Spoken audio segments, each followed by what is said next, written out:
नमस्कार दोस्तों, मैं मनसाराम वर्मा अपने चैनल एसएम स्टडी गुरु पर आप सभी का बहुत बहुत स्वागत करता हूं। दोस्तों, प्रैक्टिस सेट नंबर 4 है। हिंदी के 25 प्रश्न हैं और जिन साथियों को नहीं पता है कि प्रैक्टिस सेट चल रहे हैं तो आप उनको इन्फॉर्म करिए कि एसएम स्टडी गुरु यूट्यूब चैनल पर प्रैक्टिस सेट करवाए जा रहे हैं। प्लीज़ आकर विजिट करें और लाभ उठाएँ इसका। यहाँ पर स्टार्ट करूँगा। स्टार्ट करने से पहले बताना चाहूँगा कि जिन साथियों ने अभी तक प्रैक्टिस सेट नंबर 1, 2, 3 नहीं किया है, प्लीज़ जा कर के एक बार सॉल्व करें, क्योंकि वहाँ पे सभी प्रश्नों का एक्सप्लेनेशन अच्छे से करवाया गया है। सभी सब्जेक्ट के वीडियो आपको हिंदी, रीजनिंग, मैथ, साइंस सभी के वीडियो आपको रेगुलर मिल रहे हैं। तो यहाँ पे हिंदी के 25 प्रश्न हैं, आप सॉल्व करिए और बताइए लास्ट में कि आपका स्कोर क्या है। स्टार्ट करते हैं फर्स्ट प्रश्न से। अधजल गगरी, यहाँ पे फिल इन द ब्लैंक्स है, रिक्त स्थान की पूर्ति करना है, बताना है। तो इसका सही आंसर होगा छलकत जाए, यानी कि ऑप्शन नंबर डी, अधजल गगरी छलकत जाए, ये होता है मुहावरा, बहुत ही इंपॉर्टेंट मुहावरा है। नेक्स्ट प्रश्न है, घोटक का पर्यायवाची शब्द होगा, सभी को बताना है।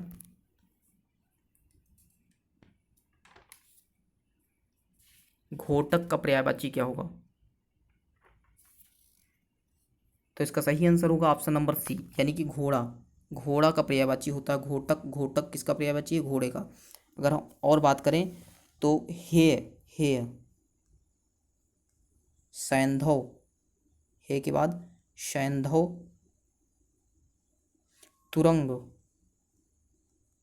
ये सभी क्या हैं? ये घोड़े के पर्यायवाची हैं। तो हे, सैंधव, तुरंग, घोड़ा, घोटक, कुछ भी कहा जाए, सभी एक ही हैं। नेक्स्ट प्रश्न है, प्रजा का बहुवचन क्या होगा?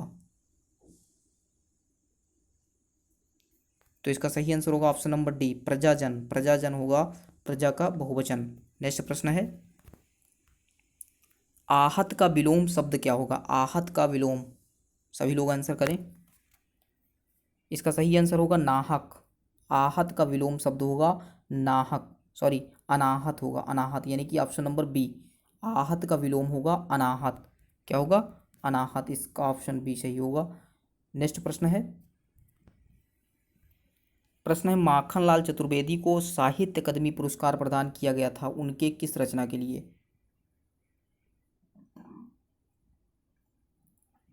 तो इसका सही आंसर बताना है। सही आंसर होगा option number C, option number C, यानी कि हिम तरंगिणी। 1955 में माखनलाल चतुर्वेदी को साहित्य अकादमी पुरस्कार दिया गया उनकी कृति हिम तरंगिणी के लिए। नेक्स्ट प्रश्न है, अवधी किस उपभाषा वर्ग की बोली है? अवधी किस उपभाषा वर्ग की बोली है? आंसर करें सभी लोग। आप वीडियो को पॉज करके आप आंसर करिए और लास्ट में स्कोर जरूर बताइए। स्कोर जरूर बताइए, वीडियो कैसा लगा, कोई सजेशंस है तो उसको भी आप कमेंट करके ज़रूर बताएं। 131 का सही आंसर होगा ऑप्शन नंबर सी, यानी कि पूर्वी हिंदी। पूर्वी हिंदी के अंतर्गत कौन कौन सी भाषाएं आती हैं? तो अवधी आती है। नेक्स्ट हम बात करें बघेली, तो बघेली आती है, और छत्तीसगढ़ी हो गई। नेक्स्ट है बिहारी, हिंदी की के अंतर्गत आती है। नेक्स्ट है भोजपुरी, मैथिली, मगही और पहाड़ी, हिंदी के अंतर्गत आती हैं।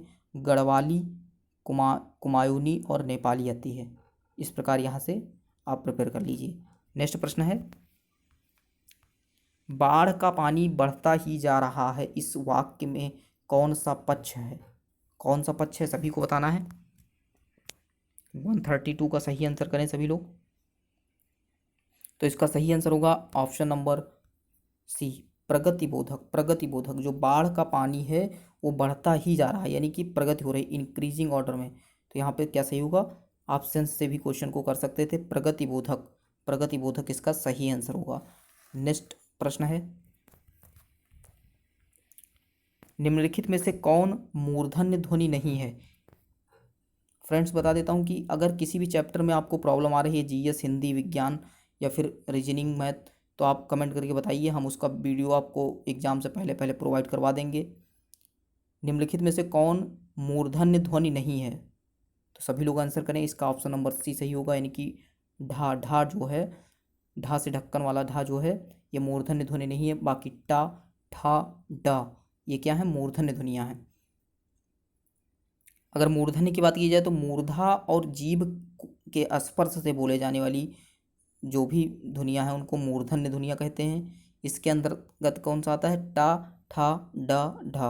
यहाँ पे देखो ढा के नीचे बिंदी लगी हुई है जो कि बिल्कुल गलत है। अगर यहाँ पे लिखा होता ढा तो ये सही हो जाता। नेक्स्ट प्रश्न है राष्ट्र का भाववाचक संज्ञा। राष्ट्र का भाववाचक संज्ञा होगा 134 का सही आंसर करें।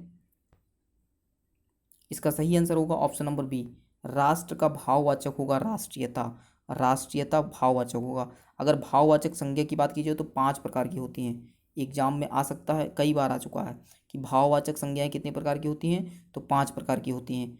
जातिवाचक संज्ञा से, सर्वनाम से, विशेषण से और क्रिया से तथा अव्यय से। जातिवाचक संज्ञा से, सर्वनाम से, विशेषण से, क्रिया से और अव्यय से, ये 5 भाववाचक संज्ञाएं होती हैं। आप लोग कमेंट करके बताइए कि संज्ञा कितने प्रकार की होती हैं। सभी लोग कमेंट करके बताइए। नेक्स्ट प्रश्न है जैसा करोगे वैसा भरोगे कौन सा सर्वनाम है? 135 का आंसर करें।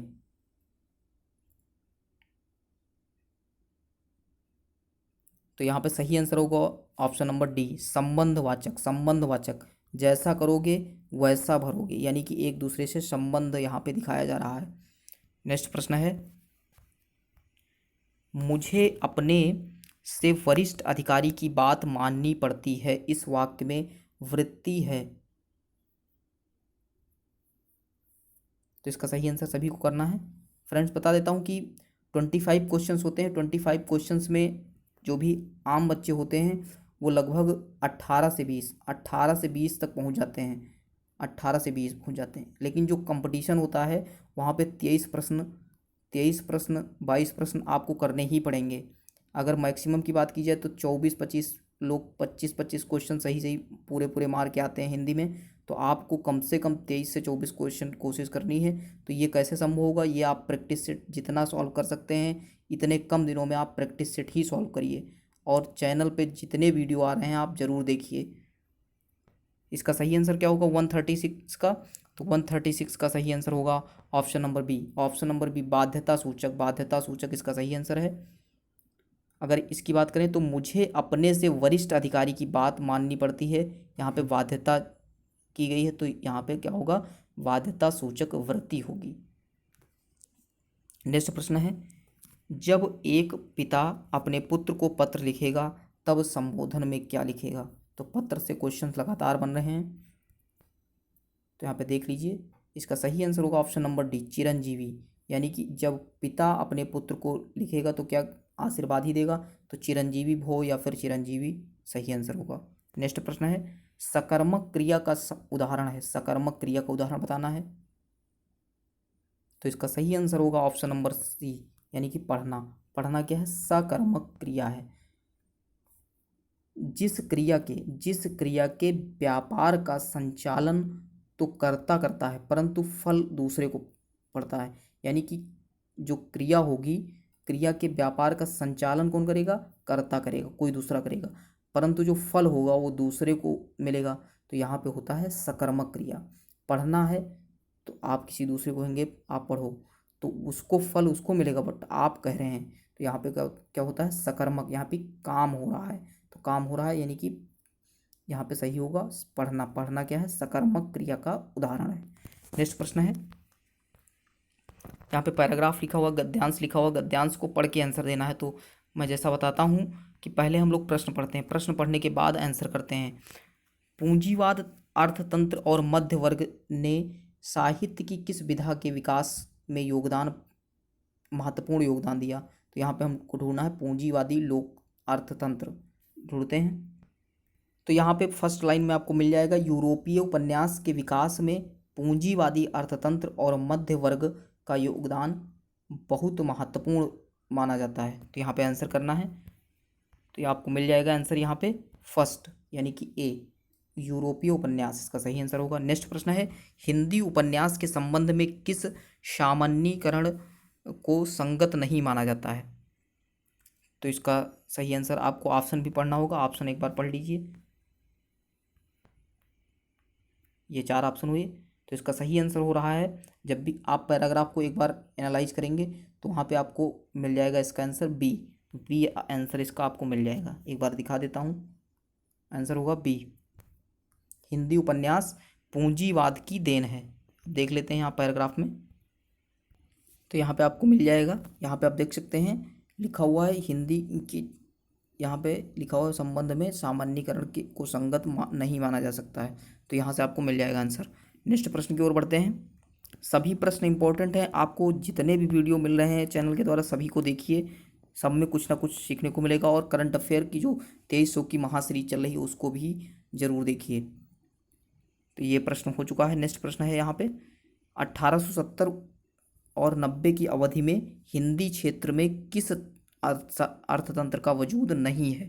तो यहाँ पे अर्थतंत्र का वजूद नहीं है, तो यहाँ पे देख सकते हैं जहाँ पे सन लिखा होगा वहाँ पे एक बार फोकस करेंगे। तो 1870 से 90 की अवधि में हिंदी क्षेत्र में ना तो पूंजीवादी अर्थव्यवस्था का कोई वर्चस्व था और ना ही कोई मजबूत मध्य वर्ग पैदा हुआ था।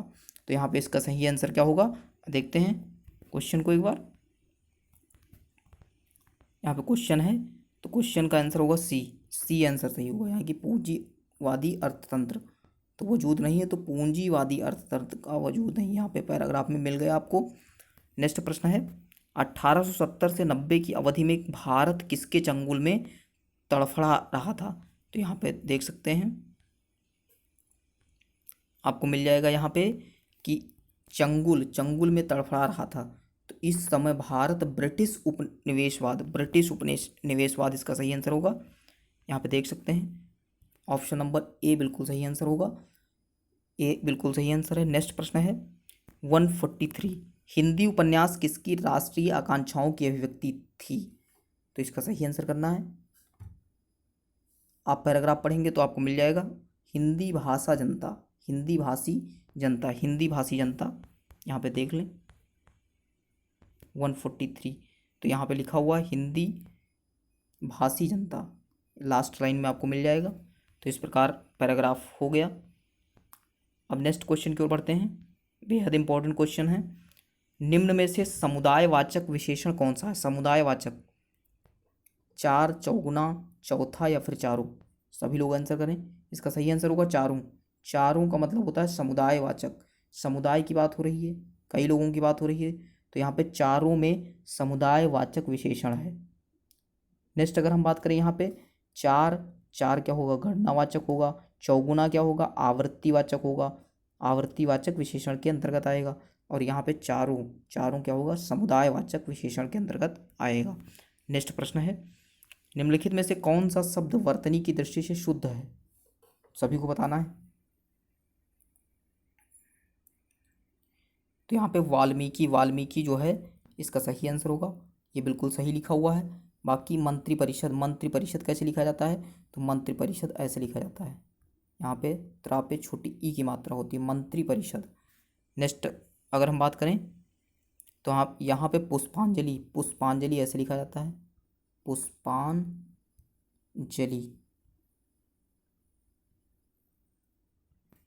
नेक्स्ट बात करते हैं तो यहाँ पे होगा आध्यात्मिक होता है, आध्यात्मिक,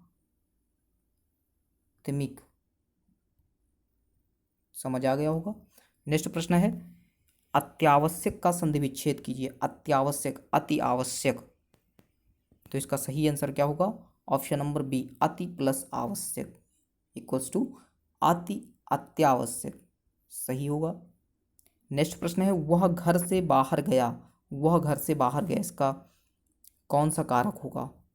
तो घर से आ रहा है, ध्यान दीजिए, तो इसका सही आंसर होगा ऑप्शन नंबर डी, अपादान से, अलग होने के अर्थ में, यानी कि वह घर से बाहर गया, तो घर से क्या हुआ है, अलग हुआ है, तो यहाँ पे अपादान कारक होगा। नेक्स्ट प्रश्न है पूरे 25 प्रश्न करवाए जा रहे हैं, 50 प्रश्न जीएस के करवाए जा चुके हैं, सभी पार्ट्स आपको देखने हैं और स्कोर जरूर बताएं। स्कोर बताएंगे तो हम आपको और बताएंगे कि आपको क्या नीड है, क्या पढ़ना चाहिए, कैसे पढ़ना चाहिए। मनोविकार सूचक शब्दों, वाक्यांशों तथा वाक्यों के अंत में किस चिन्ह का प्रयोग किया जाता है। 148 का सही आंसर करें। तो इसका सही आंसर होगा ऑप्शन नंबर सी, यानी कि विस्मय बोधक। विस्मय बोधक चिन्हों का प्रयोग किया जाता है? कब? मनोविकार सूचक शब्दों, वाक्यांशों तथा वाक्य के अंत में विस्मय बोधक चिन्हों का प्रयोग किया जाता है। नेक्स्ट प्रश्न बात करें। अब यहाँ पे विस्मय बोधक चिन्ह है तो विस्मय बोधक बताते हैं आश्चर्य, खुशी, संबोधन व्यक्त करने के लिए भी किया जाता है। नेक्स्ट प्रश्न है व्याकरण की दृष्टि से अथवा क्या है? अथवा, तो अथवा क्या है? यहाँ पे एक अव्यय है। व्याकरण की दृष्टि से अथवा जो है एक अव्यय शब्द है। नेक्स्ट प्रश्न है, लास्ट प्रश्न होगा और आप स्कोर जरूर बताएं वीडियो कैसा लगा। अगर कोई आपका सजेशन है तो उसका स्वागत है, जरूर लिखें कमेंट में। निष्फल ना होना, निष्फल ना होने वाला के लिए एक शब्द बताना है, तो इसका सही आंसर बताएं। अच्छा क्वेश्चन है। अमोघ, अमोघ इसका सही आंसर होगा, यानी कि ऑप्शन नंबर सी इसका सही आंसर होगा। इस प्रकार 25 क्वेश्चंस कंप्लीट हुए। मिलते हैं नेक्स्ट वीडियो में, तब तक के लिए धन्यवाद। जय हिंद, जय भारत।